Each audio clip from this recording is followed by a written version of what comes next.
दोस्तों, क्या आप जानते हैं कि हमारी दुनिया को इंसानों के अलावा हर तरीके से कंट्रोल कर सकने वाला कौन है? कौन है जिसके बिना ह्यूमंस अब जिंदा नहीं रह सकते? और कौन है जिसके अंदर सोचने और समझने की शक्ति भगवान ने नहीं बल्कि इंसान ने ही डाली है? तो अब तक आप भी समझ गए होंगे कि हम आर्टिफिशियल इंटेलिजेंस की बात कर रहे हैं। हम में से बहुत से लोगों ने इसका नाम तो सुना है, लेकिन हम इस बारे में ज्यादा नहीं जानते। यहाँ तक कि हमें ये भी नहीं पता कि कैसे धीरे धीरे हमारे सभी डिसीजंस भी सिर्फ और सिर्फ एआई ही लेती जा रही है। आज की इस वीडियो में हम आपको आर्टिफिशियल इंटेलिजेंस की पूरी कहानी बताएंगे, जिससे आपको भी ये एहसास हो जाएगा कि कितना कुछ है जिसके बारे में आप नहीं जानते। तो चलिए दोस्तों, सबसे पहले जानते हैं कि आर्टिफिशियल इंटेलिजेंस है क्या।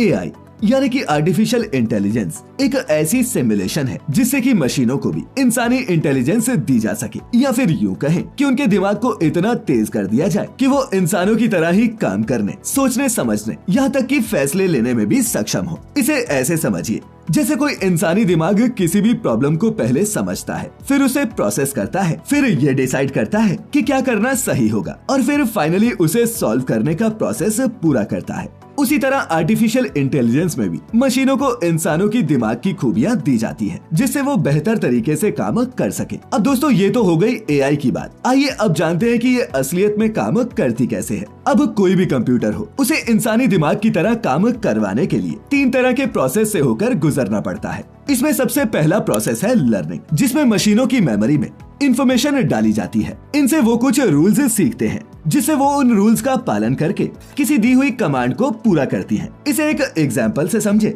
तो मान लीजिए अगर किसी बच्चे को सिखाना है कि अपने जूते के फीते कैसे बांधते हैं, तो इसके लिए सबसे पहले उस बच्चे के दिमाग में फीते बांधने के स्टेप्स डाले जाते हैं। फिर वो धीरे धीरे अपने आप उन्हें बांधने की कोशिश करता है और 1-2 बार ट्राई करने के बाद उसे सही से कर भी लेता है। दोस्तों, ठीक ऐसा ही कंप्यूटर्स के साथ भी किया जाता है। इसमें दूसरा प्रोसेस होता है रीजनिंग का। अब इसमें क्या होता है कि मशीनों को ये इंस्ट्रक्ट किया जाता है कि वो उन बनाए गए रूल्स को फॉलो करे और उसके बाद डिजायर्ड रिजल्ट की तरफ आगे बढ़े, जिससे कि उन्हें अप्रोक्सीमेट या फिर एक डेफिनेट कंक्लूजन मिल सके। जैसा कि हमारे ऊपर वाले एग्जाम्पल के केस में बच्चे को बता दिया जाए कि फीते बांधने से उसके जूते टाइट रहेंगे और वो गिरेगा नहीं, तो अगली बार वो फीते बांधते समय ये ध्यान रखेगा कि वो फीते लूज न रह जाएं। इसी तरह मशीन को भी अपने रूल्स फॉलो करते समय ये ध्यान रखना पड़ता है कि रिजल्ट वही आए जो उनके अंदर फीड किया गया है। अब तीसरा प्रोसेस है सेल्फ करेक्शन, जिसमें अगर गलती हो जाए तो उसे ऑल्टरनेट तरीके से सही कैसे किया जाए और एंड रिजल्ट की तरफ वापस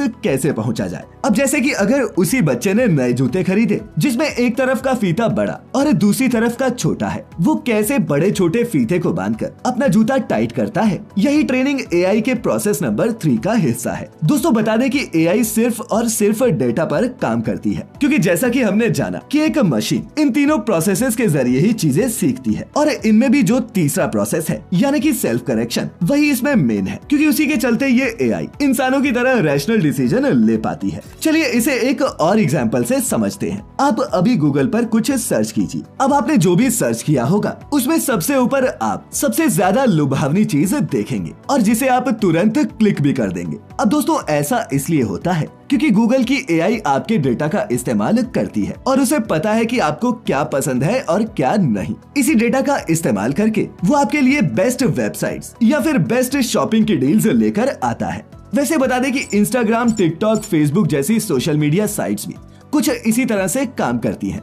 और आपने भी देखा होगा कि जब भी आप इंस्टाग्राम पर किसी पोस्ट को लाइक करते हैं तो आपको अगली पोस्ट भी वैसी ही दिखती है। उसके बाद अगर आप किसी को फॉलो करते हैं तो उसके बाद के सजेशंस भी आपको वैसे ही लोगों के मिलते हैं। यहाँ तक कि अगर आपने कोई रील सिर्फ देखी है, उस पर कोई लाइक और कमेंट भी नहीं किया, तो भी आपको उसी तरह की रील्स दिखने लगेंगी। अब दोस्तों, ये सब मुमकिन हो पाता है क्योंकि बैकएंड पर एआई काम कर रहा है, जहाँ उसे डेटा कलेक्शन के साथ साथ डेटा को एल्गोरिदम के अकॉर्डिंग इस्तेमाल करके एंड रिजल्ट देने के लिए प्रोग्राम किया गया है। अगर एआई में इंस्ट्रक्शंस के जरिए ये सोचने और समझने की शक्ति नहीं डाली जाती कि आपको क्या पसंद आएगा और क्या नहीं, तो वो ये सब कभी नहीं कर पाता। अब एआई के अच्छे रिजल्ट देने का भी एक फॉर्मूला है, और वो है ज्यादा से ज्यादा डेटा का कलेक्शन। मतलब आपके दिन की हर जरूरत को समझना, उसे स्टोर करना, उसे एनालाइज करना और फिर एल्गोरिदम के हिसाब से उस पर काम करना। जितना ज्यादा डेटा एआई के पास होगा वो उतना ही अच्छा रिजल्ट देगा। ये कुछ ठीक इंसानी दिमाग की तरह ही काम करता है, क्योंकि जितनी ज्यादा आप नॉलेज इकट्ठी करते हैं उतने ही ज्यादा अच्छे तरीके से आप अपनी जिंदगी की प्रॉब्लम्स को सुलझा पाते हैं। वैसे आपको बता दूं कि आपका जो दिमाग है वो एआई से कई लाख गुना ज्यादा तेज है, लेकिन प्रॉब्लम ये है कि हम अपने दिमाग को वही डाटा देते हैं जो हमारे ही द्वारा बनाया गया एआई हमें देता है। तो हम ये मान सकते हैं कि हम अपने ही एक आविष्कार के गुलाम बनते जा रहे हैं। चलिए दोस्तों, अब ये जानते हैं कि एआई यानी कि आर्टिफिशियल इंटेलिजेंस की शुरुआत कैसे हुई थी। अब आप सोचते होंगे कि एआई बहुत ही लेटेस्ट टेक्नोलॉजी है, लेकिन बता दें कि इसका इतिहास बहुत पुराना है। आर्टिफिशियल इंटेलिजेंस की शुरुआत 1950 के दशक में शुरू हो गई थी, लेकिन इसे असली पहचान 1970 में मिली। दरअसल पूरी दुनिया को एआई के बारे में पहली बार जॉन मैकार्थी ने साल 1956 में बताया था। वो एक अमेरिकन कंप्यूटर साइंटिस्ट थे, मगर उस वक्त किसी ने भी इस तकनीक पर ध्यान नहीं दिया और सबने सोचा कि ये एक टाइम वेस्ट है। लेकिन फिर जापान ने इस फील्ड में पहल की और साल 1981 में 5th जनरेशन नाम की एक योजना की शुरुआत की। इसमें सुपर कंप्यूटर के डेवलपमेंट के लिए 10 इयर्स प्रोग्राम को रखा गया। बाद में ब्रिटेन ने भी इसमें एलवी नाम का एक प्रोजेक्ट शुरू किया, जिसके बाद यूरोपियन यूनियन ने भी ई स्पिरिट नाम से एक प्रोग्राम की शुरुआत की। फिर साल 1983 में कुछ निजी संस्थाओं ने मिलकर आर्टिफिशियल इंटेलिजेंस में लागू होने वाली हाई एंड टेक्निक्स जैसे very large scale integrated circuits को डेवलप करने के लिए micro electronics and computer technology union की स्थापना की। और फिर धीरे धीरे ये इंडस्ट्री एक पेड़ की तरह बड़ी होती गई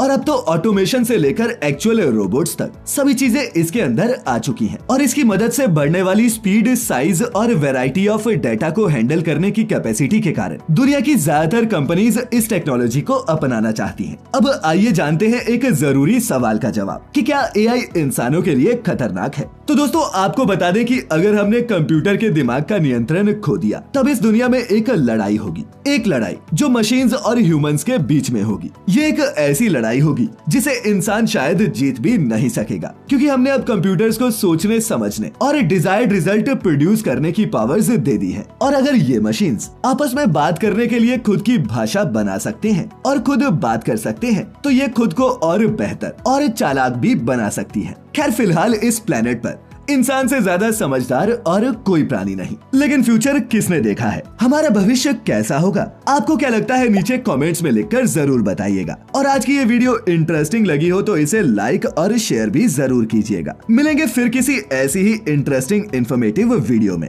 तब तक के लिए आपका बहुत बहुत शुक्रिया।